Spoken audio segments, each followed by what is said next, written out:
बताएं ज़रा इस वक्त कैसा मौसम है और प्रैक्टिस मैच भी था आज, उसका भी थोड़ा सा अहवाल बता दें और कल की क्या प्रेडिक्शंस हैं। वालेकुम सलाम। उम्मीद है आप सब खैरियत से होंगे। अब से कुछ देर पहले यहाँ पर कुछ देर के लिए हल्की बारिश हुई थी, जिसकी वजह से पाकिस्तान टीम का जो प्रैक्टिस सेशन था वो कुछ हद तक के लिए मुतासिर जरूर हुआ। कोई 15 से 20 मिनट तक यहाँ पर हल्की ड्रिजल हुई थी, जिसके बाद फिर दोबारा से पाकिस्तान टीम ने नेट्स के अंदर जाकर प्रैक्टिस की है। बाबर आजम भी नॉकिंग करते दिखाई दिए। उसके अलावा मोहम्मद नवाज और फहीम अशरफ ने काफी देर तक यहाँ पर जो ग्राउंड की दूसरी साइड है वहाँ पर जो नेट एरिया है वहाँ पर वो बैटिंग बॉलिंग ड्रिल्स करते रहे हैं। उसके अलावा हेड कोच माइक हेसन और कप्तान सलमान अली आगा काफी देर तक बैठे रहे नेट सेशन के दौरान और एक दूसरे से डिस्कशन करते रहे। जाहिर है कल एक अहम इम्पॉर्टेंट मैच है और उसके लिए कम्बिनेशन बनाने के ऊपर यकीनन बात हो रही होगी कप्तान और कोच की। और जहाँ तक बात है फोरकास्ट की, तो आज रात को भी यहाँ पर कोलंबो में बारिश मतवक्को है और उसके अलावा कल जब मैच होगा उस दौरान में बारिश की परसेंटेज कम है एज कम्पेयर टू जब पहले बताया जा रहा था कि ज्यादा हो सकती है, लेकिन अभी तक कम बताया जा रहा है। लेकिन सुबह के औकात के अंदर ये कहा जा रहा है कि 50% बारिश के होने के इम्कान अब भी मौजूद है। अब बाकी अब से कुछ देर पहले ही पाकिस्तान की जो क्रिकेट टीम है वो यहाँ से रवाना हुई है। 3 घंटे तक यहाँ पर पाकिस्तान टीम ने ट्रेनिंग की है और प्री मैच प्रेस कॉन्फ्रेंस भी यहाँ पर हुई थी कप्तान सलमान अली आगा से। और उनसे जब बात हुई हमारी कि क्या प्लेइंग 11 आप लोग डिसाइड कर रहे हैं, तो उन्होंने कहा कि हमारे लिए तमाम 15 खिलाड़ी इक्वल हैं और हम कोशिश कर रहे हैं कि कल ही रिवील करें। और उस्मान खान से मुतल्लिक खास तौर पर बात हुई कि उनका कॉन्फिडेंस काफी लैक कर रहा है। उस्मान तारिक से मुतल्लिक बात हुई जिस अंदाज में इंडियन मीडिया उनके खिलाफ प्रोपेगेंडा कर रहा है उनके एक्शन को लेकर, तो उन्होंने कहा कि कोई फर्क नहीं पड़ता और हम उनका एक्शन 2 दफा क्लियर हो चुका है। फिर मैंने उनसे सवाल किया कि इंडिया के जो अपने ऑफ स्पिनर रहे हैं पास में उनका अपना भी एक्शन मुतनाज़ा था और वो बैठकर वीडियोस करते हैं, तो ऐसी सूरत हाल में क्या उनको ये लाइक है कि वो इस तरह की बयानबाजी करें। तो उन्होंने कहा कि जो साबिक टेस्ट क्रिकेटर हैं उनको खुद सोचना चाहिए कि वो किस तरह की बयानबाजी कर रहे हैं और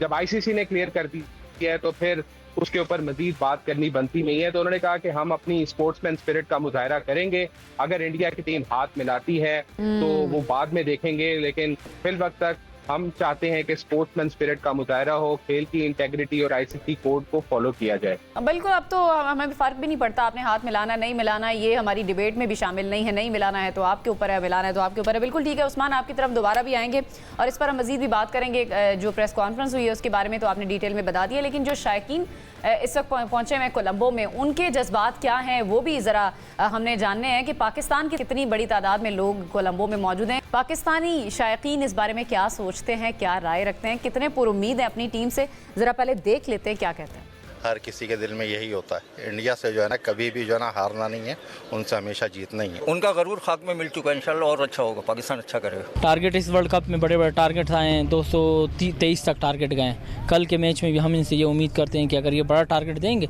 तो इंशाल्लाह इंडिया को टफ टाइम मिलेगा। पाकिस्तान की टीम में अगर बात करें तो बाबर आजम है, तो हमारी पूरा उम्मीद उनसे है कि वो अच्छा खेले। शादाब खान अच्छा ऑलराउंडर है, वो मैंने देखा मैच, पिछले मैच में उसने 30 स्कोर बनाए हैं और इंशाल्लाह वो भी इस बार छक्के चौके लगाएगा। मैं तो पाकिस्तान की प्लेयर तो मैं सपोर्ट करूँगी कि पाकिस्तान ही जीते, तो इंशाल्लाह पाकिस्तान जीतेगा। तो तुम जीतो या हारो में तुमसे प्यार है, लेकिन बाबर आजम आपने पूरी कोशिश करनी है। पाकिस्तानी टीम को मशवरा है कि यूनिटी के साथ खेलें, इंशाल्लाह मजा आएगा और पाकिस्तान जीतेगा। मैं सामी के साथ इंशाल्लाह वो विकेट भी उड़ाएगा और खेलेगा ही। मेरी अपनी टीम के साथ बहुत सपोर्ट है, इंशाल्लाह पाकिस्तान ही जीतेगा। लोगों की राय जो है, लोग बड़े ऑप्टिमिस्टिक हैं कल के मैच को लेकर के। पाकिस्तान अच्छा टोटल अगर देता है, अच्छा टारगेट देता है तो फिर जीत हमारी है, वो हमसे कोई छीन नहीं सकता है। लेकिन ज़ाहिर है वो तो डिपेंड करता है कि टॉस कौन जीतता है, पहले बैटिंग कौन करता है और चेस कौन करता है। लेकिन अगर हम ओवरऑल बात करें वर्ल्ड कप के रिकॉर्ड्स की अजहर भाई, तो फिर पाकिस्तान और वर्सेस इंडिया कोई अच्छे रिकॉर्ड्स नहीं है हमारे इंडिया के अगेंस्ट। रिकॉर्ड्स कितने बनते हैं जब आप ग्राउंड में जाते हैं? नहीं, आई थिंक एक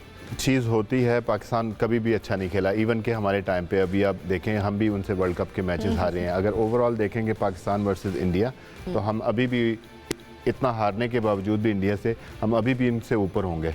लेकिन जहाँ तक वर्ल्ड कप की बात है तो जाहिर सी बात है, जब why we lose in the world cup, क्यों, उसकी वजह क्या है कि they handle pressure better than us. वो इम्पोर्टेंट चीज़ है, they stay calm under pressure. हम लोग क्या होता है कि हमारा जो है जब वक्त प्रेशर आता है हमारे ऊपर, तो हम थोड़े से ना हमारी नर्व्स कंट्रोल नहीं कर पाते, हमारी हार्ट बीट जो है वो तेज़ हो जाती है, जिसकी वजह से you can't make the right Azhar decision. भाई, आपने कहा कि आपके टाइम से ये मसला चलता आ रहा है, हम इसको कंट्रोल क्यों नहीं कर सके हैं? पाकिस्तान को बहुत ज़्यादा डिफरेंट कोचेस मिले हैं, स्टाफ मिला है, प्लेयर्स आते हैं चले जाते हैं, आपके सीनियर्स हैं, ये चीज़ हम कोप अप क्यों नहीं कर सके? आई थिंक कंसिस्टेंसी जो है ना हमारी, जिस तरह हमारा ब्रॉटअप होता है, जिस तरह भी होता है ना, तो कंसिस्टेंसी हम अपने प्लेयरों को, अपने लोगों को अलाउ ही नहीं करते कि वो मुझे क्वेश्चन कर सके। अगर मैं कोच हूँ तो मैं उसको अलाउ ही नहीं करता कि क्वेश्चन वो मुझे कर सके। And then when bigger stage आती है, जब 40,000 45,000 लोगों के सामने आता है, तो मैं उसको कहता हूँ don't worry about anything, go and express yourself in front of 45,000। लेकिन मैंने खुद ही, अगर मैं कोच हूँ, अगर मैं मैनेजर हूँ, अगर मैं कुछ हूँ, तो मैं उसको अलाउ ही नहीं करता कि वो मुझे क्वेश्चन कर सके। तो वो कहीं बैक ऑफ द माइंड हमारी चीज़ें रहती हैं कि जब आप किसी को कहते हैं ना कि उनको ऑनरशिप देते हैं, अकाउंटेबिलिटी होती है, तो फिर आप ये चीज़ें बेहतर हो सकती हैं। हमारा अभी तक मसला यही है कि हम इस वजह से, मुझे ये लगता है, हो लोग मेरे साथ इत्तेफाक ना करें, मुझे ये लगता है कि इनसाइड हमें जो है ना वो बहुत ज़्यादा हमें प्रेशर आ जाता है। और स्पेशली जब हमारी ऐसी सिचुएशन होती है, इंडिया पाकिस्तान का मैच होता है, तो हमेशा आपने देखा होगा चेयरमैन साहब भी आ जाएंगे, प्राइम मिनिस्टर भी आ जाएगा, मैसेजेस आना शुरू, वो ऐसा होना शुरू हो जाता है। Just have a normal game, कि आप एक नॉर्मल गेम है तो आप जाके खेलें, क्योंकि प्रेशर हम खुद बिल्ड करते हैं, इतनी बड़ी हाइप चीज़ों को दे देते हैं और हम खुद इसको प्रेशर बिल्ड करते हैं। अच्छा, वैसे इससे मोराल बुलंद नहीं होता अगर आपका चेयरमैन या आपका प्राइम मिनिस्टर आकर खुद मैच देख रहा है और ग्राउंड में बैठा हुआ है? वो तो मोराल बूस्टर के लिए मेरे ख्याल से आ रहे हैं, शायद वो आज मुलाकात भी करेंगे प्लेयर से। होता है, डेफिनेटली होता है, सर्टेन टाइम पे होता है, लेकिन वो होना चाहिए ना हर मैच में। जब इंडिया पाकिस्तान का होता है तो उसी में होता है कि आपने वर्ल्ड कप जाने से पहले अगर तो हर मैच में आ रहे हैं, वो जो आते हैं, मौसम भाई जो है वो आते हैं, वो करते हैं, बैकअप होते हैं उनसे, लेकिन समहाउ आपके ऊपर प्रेशर होता है। और साथ में अगर कोई बंदा ये कहते मैच जीतना है कल का, तो एक एक्स्ट्रा प्रेशर। जब आप हैजर्ड की बात करते हैं ना तो फिर आप जिस चीज़ को आप सोचते हैं कि यार ये चीज़ ना वो हो जाती है। एग्जैक्टली। तो आपका ये सारी जहन माइंड गेम ज़्यादा है। माइंड गेम, आपका माइंड बहुत इंपॉर्टेंट चीज़ है। रिलैक्स होना माइंड का बहुत ज़्यादा बहुत इंपॉर्टेंट है कि क्योंकि आपका माइंड जो है ना वो मैसेज देता है होल बॉडी को। अगर आपका माइंड थोड़ा डिस्टर्ब है और क्लियर नहीं है तो फिर आपकी बॉडी उस तरह रिएक्ट नहीं। माइंड का क्लियर होना कैप्टन का सबसे ज़्यादा ज़रूरी है, जिसने टीम को लेकर चलना है। अगर हम कंपैरिजन ड्रॉ करें ओवैस दोनों कैप्टन्स में, आपको क्या लग रहा है अभी तक जितने मैचेस 2 इंडिया ने खेले, 2 पाकिस्तान ने खेले, किसकी कैप्टनसी आपको बेहतर लग रही है? देखिए, अगर आप इंडिया स्ट्रक्चर की स्पेसिफिकली बात करें, जब आप कप्तानी की भी चलें बात करते हैं, ठीक है हमने कुछ पॉजिटिव भी हैं, डेफिनेटली उनके क्रिकेट बोर्ड्स में भी कुछ नेगेटिव चीज़ें होती हैं, लेकिन मुझे सिर्फ एक सेटअप क्यों अच्छा लगता है कि जो अजहर भाई ने ये बात की कि एटलीस्ट आप अगर इंडिया का सेटअप की बात करते हैं तो वो ढांचा अंडर 19 से खड़ा हुआ। राहुल द्रविड़ कभी भी इंडिया के प्लान्स में नहीं था, मैं सीनियर टीम की बात कर रहा हूँ। जब उन्होंने देखा कि ये प्रोडक्ट फैक्ट्री है, यहाँ से प्लेयर्स निकल रहे हैं, उसकी कोचिंग में लड़के परफॉर्म करें, एक माइंडसेट मिलता है ना, कोच का वगैरह मिलता जा रहा है, साल 2 की बात करो, लड़का परफॉर्म करता है। आज अगर इंडिया टीम को उठा के देखो 95% लड़के तो राहुल द्रविड़ के अपना प्रोडक्ट हैं जो इस वक्त खेल रहे हैं। अभी वापस मैं अंडर 19 पे जाता हूँ, अगर अभी अंडर 19 का उनका उठा के देखो जो वर्ल्ड कप जीते हैं इस वक्त, जो मैं अंडर 19 की बात करूँ, जो राहुल द्रविड़ के साथ असिस्टेंट कोच था उसको उन्होंने हेड कोच लगाया कि उस ट्रांजिशन पीरियड के साथ साथ उनको कैरी करते रहे हैं। हमारा मसला क्या होता है, हम लोगों ने एक साल फॉर एग्जाम्पल, अगर मैं अगर आता हूँ फॉर एग्जाम्पल टीम के साथ, या अजहर भाई मेरे साथ होते हैं, मेरा प्लान है, मैं प्लान देता हूँ टीम को, हमने ये प्लान है पूरे साल मैंने ऐसे एग्जीक्यूट करना है। साल के बाद मैं और अजहर भाई साइड लाइन होते हैं, एक और कोच ने आता है, वो आके पूरा का पूरा डायनामिक चेंज कर देता है।